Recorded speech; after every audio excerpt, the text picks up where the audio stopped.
Aujourd'hui, nous nous intéressons à un des plus anciens mais aussi un des plus nouveaux des matériaux, le verre. Depuis l'histoire des cathédrales, c'est toujours le même rêve que poursuivent les architectes, c'est d'amener le maximum de lumière dans les édifices qu'ils construisent. Et donc amener le maximum de lumière, ça veut dire trouver des systèmes de structure qui permettent de percer les murs. L'architecte est un créateur. Il veut maîtriser la lumière et plier les matériaux à ses exigences. La qualité du verre sur sa couleur, sur ses inclusions et sur sa réflexion engage complètement l'image architecturale du bâtiment. Donc moi, de ce point de vue, quand je fais un bâtiment, je sais ce que je veux faire au verre. Une relation étroite avec les fabricants de matériaux s'impose, pour connaître les dernières nouveautés et, selon leurs propriétés techniques ou esthétiques, pouvoir les intégrer dans des projets architecturaux. Plus on a utilisé de verre pour fabriquer des baies de bâtiments, plus le bâtiment a été soumis aux variations de température entre l'intérieur et l'extérieur. Et donc à partir de ce moment-là, on a demandé au verre d'avoir des performances thermiques. Donc on s'est posé la question, et les fabricants se sont posé la question de savoir comment faire que le verre soit transparent, mais qu'en même temps, il ait une grande performance thermique. Si on prend le verre comme matériau de base, il a certaines propriétés comme la transparence, ou la couleur, la dureté ou ce genre de choses. Mais si on veut lui apporter de nouvelles fonctionnalités qui vont servir par exemple à renforcer l'isolation thermique dans les bâtiments, à le faire s'opacifier sous la commande, l'action d'un bouton ou d'un champ électrique, on a besoin de venir le fonctionnaliser en surface et ça se fait grâce à des techniques de dépôt de couches minces qui sont réalisées en salle blanche dans un environnement particulièrement propre. Et pour déposer ces matériaux-là, on utilise des machines de dépôt sous vide. Donc le substrat de verre rentre à l'extrémité là-bas du cotter et va passer dans différentes chambres où sont stockés différents matériaux. Et à l'aide de ce qu'on appelle un plasma, ces matériaux vont être déposés sur la surface du verre successivement. Et à la fin, donc, le verre ressort avec ces matériaux déposés et on a donc un verre fonctionnalisé en surface. Ces couches, elles servent par exemple à renforcer l'isolation thermique dans les doubles vitrages ou les triples vitrages. On vient pour cela déposer très fines couches de métaux. Elles servent à filtrer l'infrarouge solaire pour empêcher un apport trop important de chaleur durant l'été, donc vraiment augmenter le confort thermique dans les bâtiments. Elles peuvent servir à rendre le verre photocatalytique et donc permettre de réaliser des vitrages auto-nettoyants. Elles permettent de rendre le verre transparent et conducteur, ce qui peut avoir un intérêt essentiel pour les filières photovoltaïques, les écrans plats, ces domaines-là. Et on dépose aussi ici donc, des empilements de couches minces plus complexes qui permettent vraiment de réaliser des fonctions de type verre opacifiant sous commande. Ici on travaille sur des prototypes et sur donc, l'amélioration des fonctions et des produits existants et le développement et la mise au point de nouveaux produits.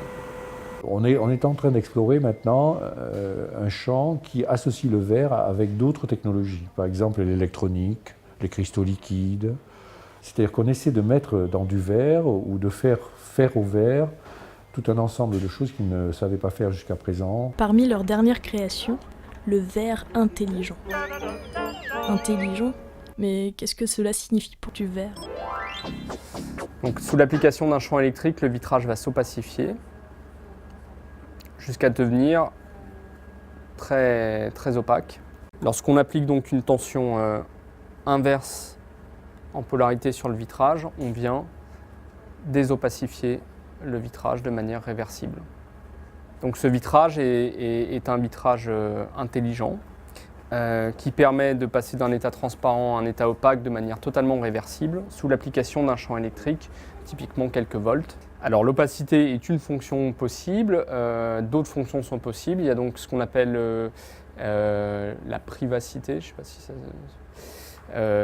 qui permet donc de passer d'un état transparent à un état diffusant. Donc là, on ne va pas venir jouer sur l'opacification du vitrage, mais on va venir rendre flou le vitrage, ce qui va donc permettre d'isoler de manière optique deux espaces. On peut jouer sur la couleur, c'est tout à fait possible. Après, on peut coupler ces vitrages-là, par exemple, à des panneaux photovoltaïques semi-transparents, à des vitrages éclairants à base d'OLED. C'est clairement des systèmes de gestion des aspects confort et énergie d'un bâtiment dans leur ensemble.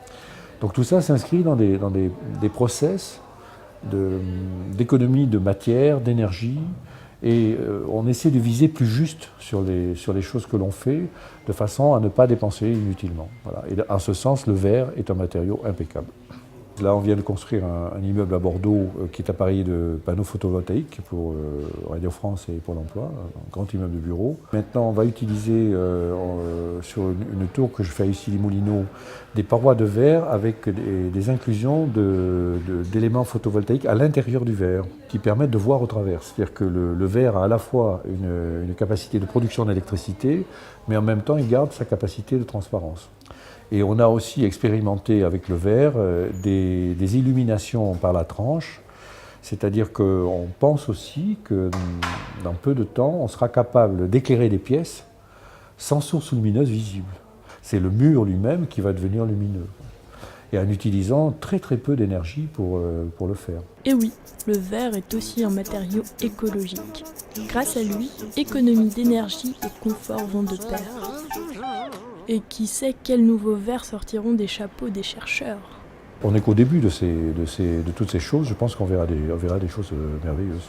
Des notions peut-être de communication, arriver à faire des vitrages qui permettent d'afficher par exemple des éléments, de pouvoir projeter dessus de l'information. Des notions d'énergie, donc de production d'énergie, de gain énergétique. Par exemple, actuellement, je suis en train de me pencher sur un problème qui est un problème de fabrication de tubes de verre à l'intérieur duquel je fais grandir des algues spéciales qui fabriquent de l'hydrogène, par exemple. Et je suis en train de me demander dans quelle mesure je ne peux pas utiliser ce procédé pour fabriquer des façades de bâtiments. C'est-à-dire que la façade devienne, sous l'effet de la lumière, productrice d'hydrogène. Et donc là, à nouveau, on rejoint quelque chose qui est très intéressant, c'est qu'en réalité, les technologies ne sont jamais très intéressantes pour elles-mêmes. Elles sont intéressantes quand elles sont associées à d'autres problématiques.